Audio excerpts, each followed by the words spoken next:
நீச்சல் போட்டி, எதிர்நீச்சல் போட்டால்தான் வாழ்க்கையிலே வெல்ல முடியும், நீச்சல் அடித்தால்தான் வாழ்க்கையிலே வென்று காட்ட முடியும் என்று நின்று காட்டிய இந்த வீராங்கனைக்கு என்னுடைய வாழ்த்துக்கள். தூத்துக்குடி அரட்டையரங்கத்திலே நாங்கள் எடுத்துக்கொண்டிருக்கும் தலைப்பு உள்ளதை சொன்னா ஒத்துக்கணும், உண்மையை சொன்னா ஏத்துக்கணும்.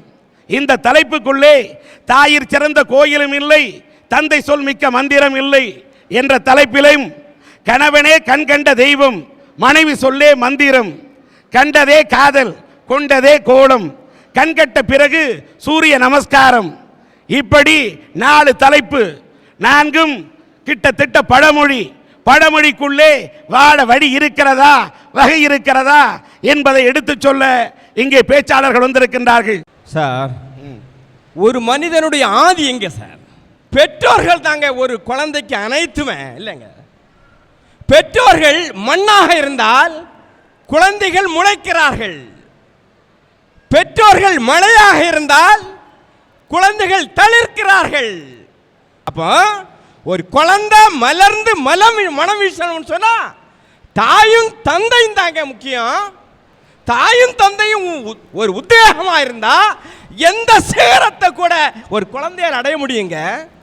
நமக்கெல்லாம் தெரியும், வில்மா ருடால்ஃப் என்கிற ஒரு பெண்ணு, அவளுக்கு நிமோனியா வந்து ஒரு கால் ஊனமா போச்சு, நடக்க முடியல, ஆஸ்பத்திரியிலேருந்து வீட்டுக்கு வந்தா. அன்னைக்கு ராத்திரி அவ அம்மாய ஆற தழுவி கட்டி அணைச்சி கண்ணீரோட கேட்டா, அம்மா என்னாலே நீ நடக்க முடியாதம்மா. அப்பதான் அந்த அம்மா சொன்ன அந்த மகள்கிட்ட, மகளே நீ நடப்பாய், நீ ஓடுவாய், ஓடுவது மாத்திரமல்ல ஒலிம்பிக்கில் நீ ஓடுவான்னு சொன்னா. உடனே அந்த பொண்ணு என்ன செய்தா தெரியுமா? அந்த ட்ரீட்மெண்ட்டுக்கு வேண்டி காலில் ஒரு ஸ்டீல் பிளேட் போட்டிருந்தாங்க, அதை கலட்டி எரிஞ்சிட்டு தன்னந்தனியா நடந்தா, ஓடுனா. ஸ்கூல்ல அத்தனை ஓட்டப்பந்தயத்தில் ஓடுனா. கடைசியில 1960 ஒலிம்பிக்ல 100 மீட்டர், 200 மீட்டர், 400 மீட்டர் 3லையும் கோல்டு மெடல் அவ வாங்கினான்னு சொன்னா அவ தாய் கொடுத்த உத்தரவாதம் உறுதுணை தான். அதனால தான் சொல்றேன், தாயிற் சிறந்த கோயிலும் இல்லை, தந்தை சொல்மிக்க மந்திரம் இல்லை. சார் ஐயா, காதலை பற்றி எழுதாத கவிஞன் இல்லை, காதலை பற்றி எழுதாதவன் கவிஞனே இல்லையா. அதனால தான் எங்கே பார்த்தாலும் காதலாக இருக்குது, எகுன பார்த்தாலும் காதலாக இருக்குது. நான் மட்டும் என்ன விதிவிலக்கா? நான் ஒரு கிராமத்து பையன், எப்படியாவது படிக்கணும், வாழ்க்கையில் முன்னேறணும்னு சொல்லிட்டு இந்த டவுனில் வந்து சேர்ந்தேன். பஸ்ஸில் இப்படி ஏறினேன், மினி பஸ்ஸு தான். அப்படி ஏறி நின்றேன். முன்னால் வந்தால் ஒருத்தி தொட வரைக்கும் சட்டையை போட்டுக்கிட்டு சும்மா சிட்டு மாதிரி சலக்குன்னு சிலுக்கு மாதிரி வந்தா. நான் அவளை பார்க்க அவள் என்ன பார்க்க, நான் அவளை பார்க்க அவள் என்ன பார்க்க, அப்படியே ஒரு டச்சிங் ஆச்சு. கடைசியில் அவள் எங்கே தான் இறங்குவான்னு பார்த்தேன். எங்களுடைய காலேஜ் வாசல்லே இறங்கினான். கடவுளே ரொம்ப சௌரியமாக போச்சுதான் நினச்சிக்கிட்டு சந்தோஷப்பட்டேன். அப்புறம்தான் தெரிஞ்சு அவள் தேர்ட் இயரு, நான் ஃபஸ்ட் இயர். உனக்கு அவ சீனியரு. காதலுக்கு கண்ணில்லைம்பாங்க. ஆமா, எங்க காதலுக்கு வயசே இல்லையா. அவளுக்கு வயசு 21, எனக்கு வயசு 18. ஒரு நாள் காலேஜில் ஸ்காலர்ஷிப் கொடுத்தாங்க. அந்த ஸ்காலர்ஷிப்பை வாங்கிட்டு நம்ம ஆளை பார்க்கணுமே சொல்லிட்டு நான் அவளை தேடிக்கிட்டு திரியிறேன். அவன் என்னை பார்த்து ஒடியாந்தா. சுரேஷுன்னா என்னம்மான்னு, ஒரு சந்தோஷமான விஷயம்னா, நான் வந்து கம்ப்யூட்டர் கிளாஸ் சேர்ந்துருக்கேன் அப்படின்னு. ரொம்ப சந்தோஷமா, நான் ஒரு சந்தோஷமான விஷயம் வச்சுருக்கேன், என்ன தெரியுமான்னு கேட்டேன். சொல்லுங்கண்ணா, நான் ஸ்காலர்ஷிப் வாங்கின 3000 ரூபாயை கட்டி கம்ப்யூட்டர் கிளாஸு உங்கூடயே படிக்க வரணும்னு நினைக்கிறேன் அப்படின்னு சொன்னேன். அதுக்கு அவ சொன்னா, இல்லை வேண்டாம், நான் ஒத்தியில் போயிட்டு வந்துக்கிறேன், எனக்கு ஒரு செல்லு மட்டும் உன் ஸ்காலர்ஷிப்பை வாங்கி கொடுத்துட்றான்னா. சரின்னு சொல்லி வாங்கி கொடுத்துட்டேன். ப்ரிபேர்டு கார்டு ஒன்று மறந்துடாமல் போட்டுரு அப்படின்னா அதையும் போட்டு கொடுத்தேன். போயிட்டு என்ன காரணம்? பசங்க விடுறது சொல்லு, அதனால தான் பொண்ணு கேட்குறா செல்லு. இப்படியே போய்கிட்டு இருந்துச்சு. அவள் தேர்ட் இயர் முடித்து கேம்பஸ் இன்டர்வியூவில் பாஸ் பண்ணி வேலைக்கு போயிட்டான். நான் நினச்சேன் நம்ம சிட்டை பார்க்க போகணும், அவள் வேலைக்கு போயிருக்கான்னு சொல்லிட்டு பயகட்ட ஓசி பைக்கு வாங்கிட்டு அவளை தேடி ஓடுறேன். அவள் ஆஃபீஸில் வேலை பார்த்துக்கிட்டு இருக்கா. செக்யூரிட்டி வந்தேன். யோ நீ யாரையா புதுசாக தெரியுதேன்னையா. யோ என் ஆள் உள்ளே இருக்காயா, சொன்னால் நீ அரண்டு போவேன் அப்படின்னு. சரி நான் போய் கூப்பிட்டு வரேன்ட்டு இவனும் போய் கூப்பிட்டு வந்தேன். அங்கேருந்து வந்தவ என்னைய பார்த்ததும் ஆ ஆ ஆன்னு சொல்லிட்டு என்னைய கட்டி பிடிச்சி நச்சு நச்சுன்னு ஒரு முத்தத்தை கொடுத்தா. நச்சு நச்சுன்னு. சுரேஷ் நம்ம பார்த்து எத்தனை நாள் ஆச்சுரா தம்பிட்டாயா கடைசியில். அடிஸ் அவ தம்பின்னது நீ வெம்பி போயிட்டியா? சொல்லவாயா வேணும். அப்போ நான் ஃபீல் பண்ணேன், அடாடா சட்டையை தூக்கி சனினா போகிறப்ப தான் இந்த பிரச்சனை நமக்கு வந்திருக்கு. இதை முதல்ல நம்ம யோசிச்சுக்காம போனமே நினச்சேன். சரி இனிமேல் விடப்படாது. இவ கூட கடற்கரையில் போய் காதலிக்கிற நேரத்தை கல்வியில் செலுத்தியிருந்தா வாழ்க்கையில் முன்னேறி இருக்கலாமே. இப்படி தாடி வளர்த்துட்டு தெரிய வேண்டிய அவசியம் இல்லையே நினச்சிட்டு. தாடி விட்டா தப்புன்றியா? எனக்கு சார் என்னை வச்சுக்கிட்டே தாடி விடுறது தப்புன்றியா ஐயா? என்னை சார் செய்ய கண்ணு கெட்டதுக்கப்புறம் சூரிய நமஸ்காரம் மாதிரி ஒரு புண்ணியம் இல்லை. அதனால் கண்ணு கெட்டதுக்கப்புறம் சூரிய நமஸ்காரத்தை பற்றி தான் நான் பேச வந்திருக்கேன். ஐயா, அதிகமாக மேக்கப் போடுற பொண்ணும் அதிக நாள் டீ கடையில் தொங்குற பண்ணு எங்கேயாவது நல்லா இருக்குமாயா? உடம்புல சுகர் இருந்தாலும் டேஞ்சர், மனசுல ஃபிகர் இருந்தாலும் டேஞ்சர். எந்த ஃபிகரு பொண்ணு? எந்த ஃபிகரு? இப்ப கணக்கு பொண்ணா அது கூட ஃபிகர் தான்.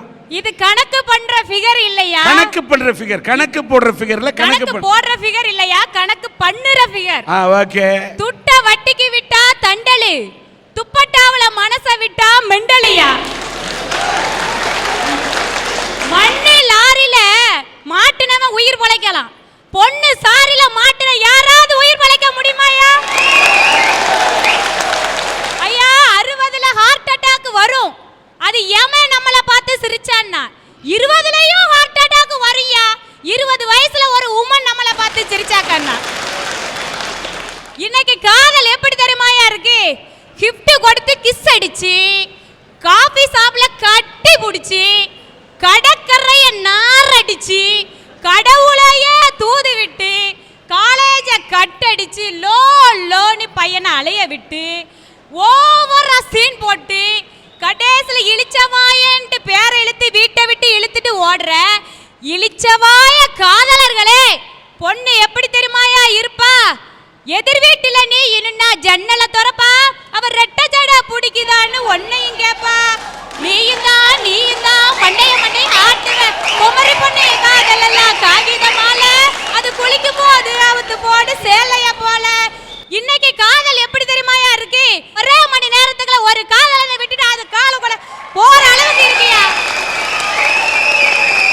ஐயா, காலு மேல கல்லு பட்டாலும் கல்லுக்கு மேல காலு பட்டாலும் வலி என்னமோ நமக்கு தான். அதே மாதிரி ஒரு பொண்ணு ஒரு ஆணை லவ் பண்ணாலும், ஒரு ஆம்பளை ஒரு பொண்ணை லவ் பண்ணாலும், ஆப்புங்கிறது கடைசியில் ஆம்பளைக்கு தாயா.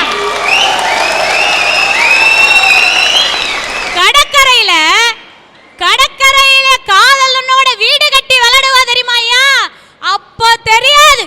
ஆனா அதே காதலியோட அண்ணமார் வந்து அதே கடற்கரையில ஊடு கட்டி ஓட விட்டு வரட்டுவான் தெரியுமாயா?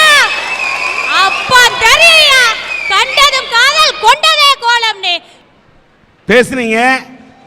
அரங்கத்தில் ஆண்கள் கை தட்டினாங்க, பெண்கள் அமைதியா இருக்கிறாங்க. பெண்களை பத்தி ஒரு பெண்ணை இப்படி பேசுறீங்க, சரி பார்க்கலாம். ஐயா, ஒரு பொன் குழந்தை எடுத்துக்கோங்க. குழந்தைனாலே அழகு. அது ஸ்கூலுக்கு போகும்போது ஒரு அழகு, காலேஜுக்கு போகும்போது ஒரு அழகு, கல்யாண பருவத்தில் ஒரு அழகு, இப்படி ஒவ்வொரு பருவத்திலையும் ஒவ்வொரு அழகுயா. ஆனால் எப்போ தெரியுமா உன்னதமான அழகு வரும்? ஒரு குழந்தைய தன்னுடைய வயிற்றில சுமக்கும் போதுதான்யா அந்த தெய்வீக அழகு கிடைக்கும். அவதாயா தாய்.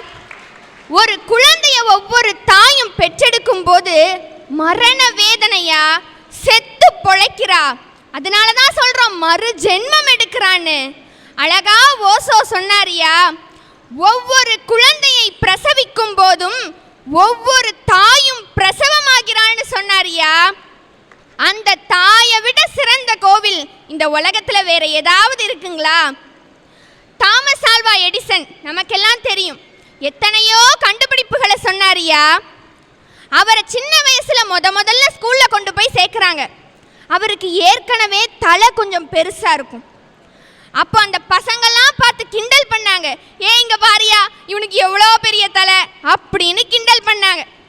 அவன் ஓடி போய் அவங்க அம்மாட்ட சொன்னாரியா, அம்மா இப்படி பசங்கள்லாம் என்னைய கிண்டல் பண்ணுறாங்கம்மான்னு சொன்னாரியா. அந்த தாய் சொன்னா, இப்படி உன்னை பார்த்து கிண்டல் பண்ணாங்களே, அவங்க எல்லாரும் புகழ்ற மாதிரி இந்த தலைய உலக புகழ் பெற்ற ஒரு மனுஷனா நான் ஆக்குறேன்னு சொன்னாரியா. அதனால தான் இன்னைக்கு 1093 கண்டுபிடிப்புகளை சொன்னாரியா. அந்த தாயை விட சிறந்த கோவிலும் இல்லை, தந்தை சொல் மிக்க மந்திரமும் இல்லைன்னு நான் பேச வந்திருக்கேங்க. சபாஷ். நீங்க அவருக்கு தலை ரொம்ப பெருசா இருக்குன்னு சொன்னதுனால சொல்றோமா, ஒரு மனிதனுக்கு ஒரு மூளை இருந்தால் அதுக்கு இத்தனோண்டு தலை பேரு போரும். இத்தனை கண்டுபிடிப்புகளை கண்டுபிடிக்கக்கூடிய அளவுக்கு அத்தனை சக்தி வாய்ந்த அத்தனை மனிதர்களின் மூளையும் அந்த ஒரு தலைக்குள் வைத்ததால் தான் அவன் பெருந்தலையாக இருந்திருக்கிறான். 9வது படிக்கும் மாணவி யோகா போட்டியிலே இன்றைக்கு இளம் சாதனையாளராக உலக அளவிலே 2ஆம் பரிசு பெற்றிருக்கிறார் சிவசங்கரி. அந்த சிவசங்கரியை மேடைக்கு அழைக்கின்றேன். வாழ்க. ஒரு நிமிஷம்.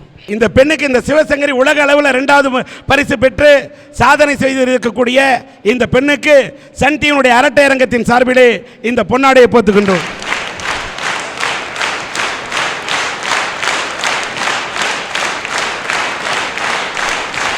பாருங்க, மேடையில் எனக்கு போட்டு விட்டார்கள் பொன்னாடை. பொன்னாடை போட்டாலும் அந்த பொண்ணுடைய தன்னார்வத்தை பாருங்கள். ஒரு பானை சொத்துக்கு ஒரு சோறு பதம் என்று சொல்வார்கள். அந்த பதத்தை இந்த மேடையிலே, அந்த யோகா வித்தையை நான் இந்த மக்களுக்கு செய்து காட்ட விரும்புகிறேன். எனக்கு சில நிமிட துளிகளை தாருங்கள் என்று அந்த பெண் கேட்கிறார். செய்து காட்டுங்கள். வாழ்க.